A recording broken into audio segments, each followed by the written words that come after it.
direto no assunto.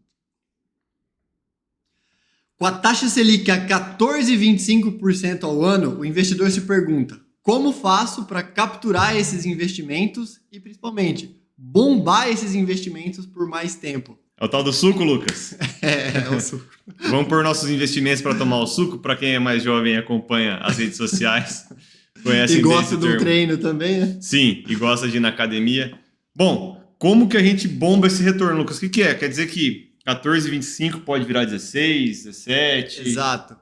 Aqui tem alguns fatores, né, Marcelo? Como a gente disse, o investidor quer capturar esse retorno e ele quer travar isso por mais tempo. Mas tem algumas estratégias sofisticadas que você consegue, no bom sentido, alavancar esses retornos, fazer com que eles se tornem mais eficientes tributariamente e também, obviamente, de acordo com o seu perfil de investidor, isso pode se encaixar melhor. Vamos falar sobre essas estratégias, Marcelo? Ou seja, as melhores estratégias para bombar a carteira de investimentos de renda fixa de quem está nos assistindo. Bora lá. É o suco da sua carteira de investimentos em renda fixa com a 14 o puro suco da renda fixa. Com 14,25 de Selic. Agora, para você continuar acompanhando esse canal e informações como essa, não esquece de deixar o seu like, se inscrever aqui e compartilhar também o vídeo, por favor, que isso ajuda muito a gente a trazer mais informação de qualidade para vocês.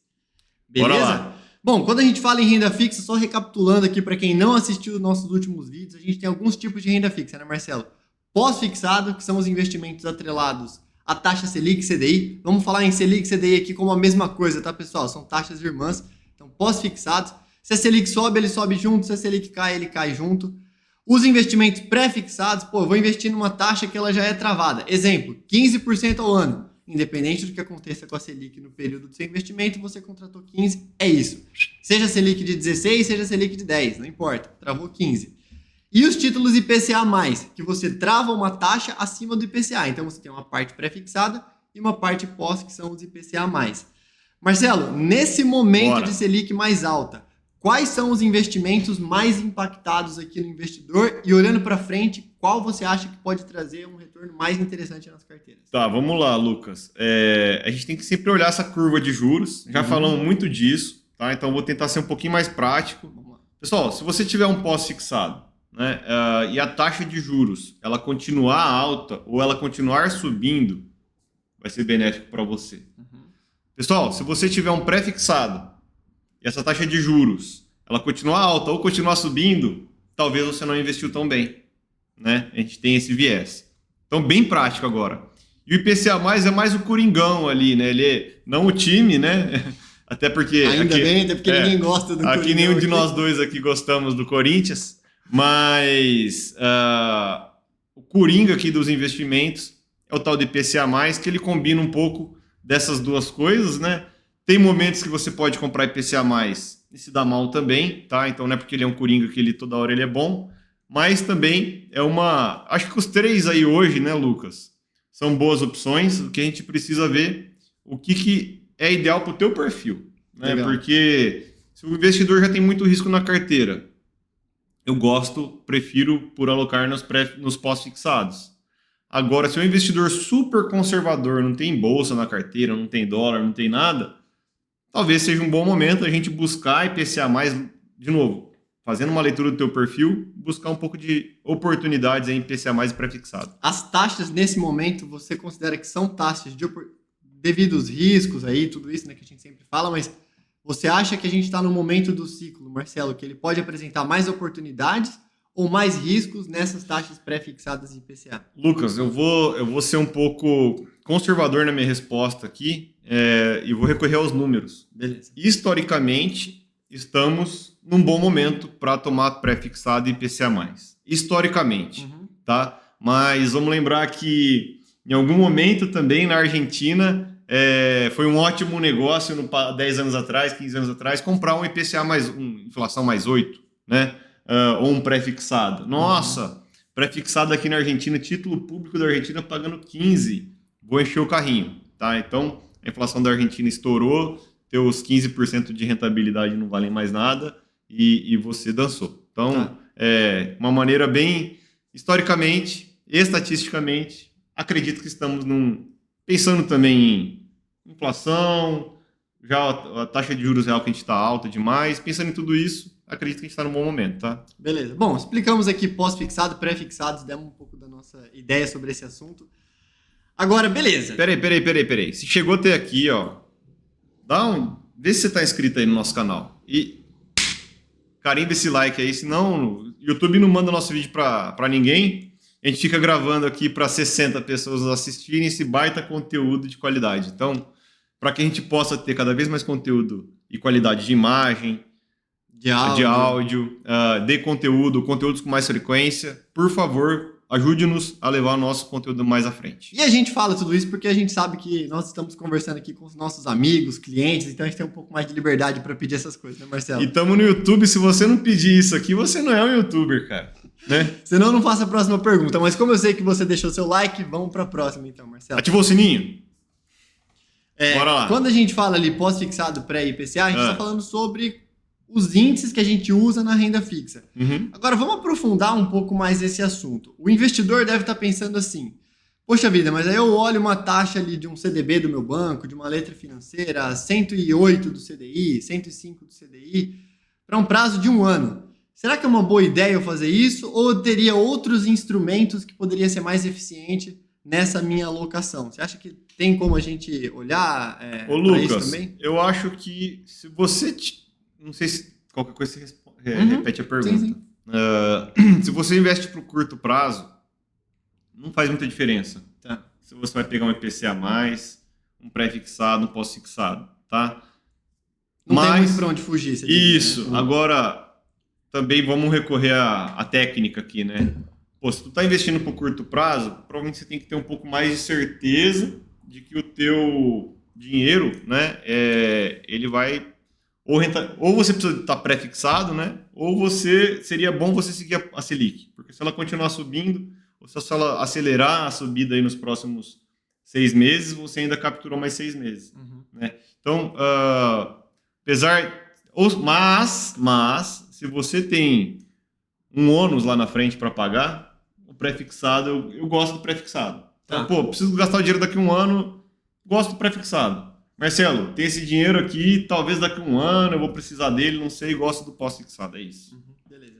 E para a gente ter retorno substancialmente acima do CDI, Marcelo, eu vou trazer 2 pontos aqui, eu queria ouvir um pouco da sua visão com relação a eles. Bora lá. Títulos isentos de imposto de renda e títulos corporativos, crédito privado. Uhum. Será que o momento que a gente está hoje faz sentido olhar para essas duas classes de ativos, né? Ou seja, LCI e LCA, criar debêntures incentivadas ou até fundos nesse sentido? Vamos lá, vamos separar um pouquinho as caixinhas. Pessoal, LCI e LCA tem o mesmo risco que um CDB, se você estiver comprando na mesma instituição, ali no mesmo emissor. Normalmente... Master com BTG e tal, aí fica um pouco diferente. Mas normalmente, hoje, as melhores oportunidades que a gente encontra, né, Lucas, estão nas LCIs e nas LCAs. Acho que justamente por elas... o investidor que não tem informação, ele vai querer comprar o maior retorno que ele tem na tela. E ele não entende que aquele 97% isento do CDI, se for para 1 ano, pode ser igual a 115%, 116%, né, tributado. Então, para 6 meses, talvez, não sei. Mas são uma boa oportunidade, tá? Mas elas, você vai ganhar um pouquinho mais... Vamos lá, como é que a gente ganha dinheiro no mercado, Lucas? Rendimento básico, tesouro. Então, tesouro tem a Tesouro Selic, que foi o que você perguntou, como é que eu ganho mais no CDI, ou como que eu ganho mais no IPCA+. Então, Tesouro IPCA+, de 10 anos aí, vamos colocar. Quero ganhar um pouquinho mais que isso. O CDB do banco, travo 1 ano a mais, 2 anos no vencimento, busco um rendimento ali, sei lá, pode ser uma LCI de 98%, 97%, ou um CDB de 110%, 115%, o rendimento que você achar. Ganhamos mais do que a Selic. Beleza. Certo? No IPCA+, se a gente for para títulos bancários, a gente vai ganhar um pouquinho mais do que está pagando o IPCA+ do Tesouro. Tá? Fica um pouquinho... Ou deveria, né? Se não tivesse, ou deveria. É uma boa ideia, né? Isso. Fica um pouquinho mais difícil para o investidor comum fazer a conta do IPCA+, que ele rende, quanto que rende IPCA+ no LCA e quanto que rende IPCA+ na tributada. Você tem um componente ali que você não é certeiro para calcular isso. Não é Precisa certeiro. fazer alguma projeção de alguma maneira. Precisa projetar de alguma maneira. Mas, de novo, se você buscar CDBs, LCIs, LCAs, você vai estar... o teu líquido ali, retorno, vai ser maior do que o do Tesouro. Principalmente se o IPCA for muito alto, né, Marcelo? Principalmente se o IPCA for muito alto. Porque daí você aumenta o teu retorno, o teu imposto acaba aumentando também. E nesse sentido aí, se a gente está falando de IPCA alto, pessoal, é muito mais interessante você buscar os títulos isentos do que os tributados, tá? Porque tem uma conta lá que a tributação, ela come o teu retorno real. Resumindo, tá. E o próximo degrau, né, Lucas? Que eu acho que foi o que você perguntou. Sim. O próximo degrau é o tal do crédito privado, o suco da renda fixa, né? A renda fixa fazendo double bíceps de... Esse double bíceps aí não tá com suco, né, Marcelo? Não, o meu aqui é título do Tesouro. Tá certo. O meu é conservador. Beleza. Bom, então, crédito privado, Lucas. Vamos falar um pouco de crédito privado aí, pessoal? Eu gostei desse ponto que você levantou, né? A gente até tem uma pauta aqui que tem só os pontos, os tópicos de assunto. Esse não tava, mas eu gostei desse ponto. O crédito privado, a gente tem as opções isentas e não isentas. Exemplo, debênture de infraestrutura, né? Energia elétrica, rodovia, saneamento, elas são isentas de imposto de renda porque o governo quer que os investidores coloquem dinheiro naquilo ali para fomentar a infraestrutura do país de alguma maneira. Então, o investidor pessoa física não paga o imposto de renda. E isso serve para os fundos de investimento de crédito privado que tiverem esses títulos como foco. Então, um fundo de debêntures incentivadas. Vamos falar um pouco mais sobre esse impacto do imposto de renda nesses títulos isentos e não isentos atrelado à inflação? Porque isso não é óbvio para o investidor. Tá. Acho que é um assunto legal da gente aprofundar aqui. Não, é que é o seguinte, Lucas. Pensa assim, o investidor, ele investe em IPCA mais buscando retorno real. Perfeito. Retorno real acima da inflação. IPCA mais 8, retorno real de 8, né? Que é o que a gente teve aí nos últimos dias. E se essa inflação, o que acontece? Se essa inflação ela é muito alta, se ela é 100%, você vai tributar 108%, tá? E a hora que você vai ver o quanto que vai sobrar da tua rentabilidade, ela vai corroer muito esse retorno real. No isento, não. Vamos dar um exemplo em números para o pessoal enxergar isso que você está falando? Cara... 100 mais 8... Rentabilidade bruta, arredondando aqui, 108. 108. Tributou 15%. Em cima de 108 dá 54 mais metade. Vamos colocar uns 79. Vai, 80%. Tá, vai. Arredondamos para 80% do retorno líquido, então. Isso. Beleza. Ou seja, a inflação foi 100, você teve um retorno líquido na casa dos 80, a tributação fez você ganhar menos do que a inflação, mesmo tendo um investimento que era para proteger você da inflação. Esse é o ponto. Isso é o ponto. Posso ter errado nas contas aqui, tá, pessoal? Beleza, mas fizemos de cabeça aqui, mas a ideia é essa. Eu acho que eu errei na conta. Eu também acho, mas enfim. Tá. Se você tem um retorno, a ideia é essa, pessoal. É que eu fiz uma conta, você colocou outro número no inverso, tá? Se você tem uma inflação muito alta, e aqui a gente está falando de um cenário totalmente hipotético, fora de cogitação, principalmente no curto prazo brasileiro, tá, gente? Mas se a inflação é muito alta, você tem uma tributação sobre o todo, e esse todo inclui a inflação. Tá. Eu acho que esse é o ponto da ideia. Mas você chegou lá, né? Acho que a gente chegou perto ali, né? E assim, qual que seria a conta inversa? Você não teria IPCA mais 8, você teria IPCA mais 6,5. Isento. E se a inflação a rentabilidade fosse 100, a tua rentabilidade é 66. Líquido e acabou. É isso. É isso. Isso não é óbvio, tá, pessoal? As pessoas esquecem de pensar porque a gente está em momento de inflação dentro de uma normalidade. 4%, 5%, 6% ao ano. Tivemos inflação de 10%, que foi super alta. Fazendo as contas aqui, tá mais para caso... Eu falei 80, tá mais para caso 90. Tá. Bora lá, pessoal. Mas vocês 7 horas da noite, pós-trabalho, tá vocês entenderam que corrói ali o teu parte do teu rendimento real, né? Na verdade, nesse caso aí, se a inflação foi 100, você rendeu 90. Né? Você perdeu para a inflação, mesmo estando no título atrelado da inflação. Cenário hipotético, não acreditamos que esse cenário vai acontecer no curto prazo, mas na Argentina aconteceu. Mas vale a reflexão para você considerar nos seus investimentos também. Então bora lá. Crédito privado, Lucas, para matar aqui? Crédito privado, ele junta essas características, né, Marcelo? São os títulos corporativos que podem ser isentos ou não. O que a gente deveria olhar? Beleza, já entendi que o crédito privado ele pode ser pós-fixado, pré-fixado, IPCA+, isento ou não. Tá, e aí, o que mais eu olho na hora de escolher Cara, uma alocação dessa? O crédito privado ele vai render de boas notas de avaliação, né? Ele vai render de 1% a 3%, 4% no máximo, assim, boa nota de avaliação, né? Acima do seu índice de referência. Então, se eu tenho hoje a Selic a 14, né? Vamos supor que eu vou comprar um CDI mais 1, CDI mais 2, tá? Crédito privado. CDI mais 3, CDI mais 4, tá? Temos tudo quanto é tipo. Eu estou falando CDI mais 1 se fosse um título da Petrobras, né, Lucas? Assim, algo bem seguro. CDI mais 4, algo mais já crédito do agronegócio, ou algo parecido com isso. IPCA a mesma coisa.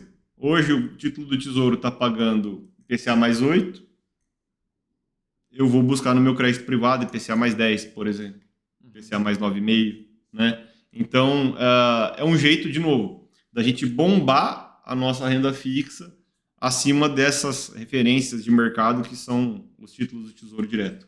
Legal. Bem sucinto, assim, né? Eu expliquei. Correndo um pouco mais de risco, mas ainda dentro de um universo de renda fixa, sabendo escolher essa questão da nota de crédito que você comentou, né? É uma empresa grande, boa pagadora, uma outra empresa muito arriscada com risco de calote. Sim. Isso é muito importante. E é muito importante olhar isso também no mercado bancário, tá? Óbvio, tem a questão da FGC que protege, no crédito privado não tem, mas mais importante até é olhar a qualidade dos emissores e a gente sempre faz isso quando fala em crédito privado também. Temos aí um exemplo que é o Banco Master, né, Lucas?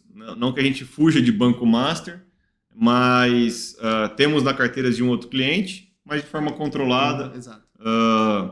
Não temos Banco Master e o banco e outros bancos arriscados. Então, assim, a gente títulos arriscados, temos que ter parcimônia e cuidado para colocar isso na nossa carteira. Exato. Tá? Então, por mais que tenha o FGC é limitado. Pô, tem espaço para um Banco Master? Tinha espaço para um banco BRK ou para outras financeiras que quebraram no passado? Tem, né? Mas, de novo, dentro do limite do FGC, dentro de uma exposição de risco proporcionalmente da carteira do investidor. Exatamente, e por aí vai. É isso. Pessoal, de novo, como que eu bombo minha renda fixa, Lucas? Olhando para títulos que não sejam apenas os títulos do Tesouro, me corrija aqui se eu estiver errado. Bora. Ativos isentos de imposto de renda. Legal. E crédito privado, porque daí a gente está dando um passinho a mais no risco, porém, sabendo escolher bons emissores, a gente consegue juntar os dois cenários ali, né? Um retorno mais alto dentro do universo de renda fixa, que ainda traz um bom nível de segurança, né? Diversifiquem, busquem um consultor para ajudar vocês. E uma dica extra, um outro jeito de você bombar a tua renda fixa. Vamos lá, Lucas. Deixando o like aqui, se inscrevendo no canal e compartilhando com quem mais também gostaria de bombar sua renda Porque fixa. a gente está sempre aqui falando de renda fixa ou em outros investimentos que vão contribuir para o teu sucesso financeiro. É isso. Um Perfeito, abraço, beleza? pessoal. E otimize seus investimentos com Crédito privado na carteira e ativos isentos de imposto de renda para o leão não dar uma mordida bacana ali no seu dinheiro. Um consultor de investimentos que vai analisar o seu perfil, o momento de vida. Essa é a dica. E adequar a sua carteira sem conflito de interesses, sem comissões embutidas em produtos que não necessariamente sejam bons para você. Talvez essa é a dica mais importante da vida do investidor, tá? Quem vai atender você de uma forma séria, com interesses alinhados, olhando para o teu perfil, o teu objetivo. É isso. Valeu. Um abraço. Tchau, tchau. Até a próxima.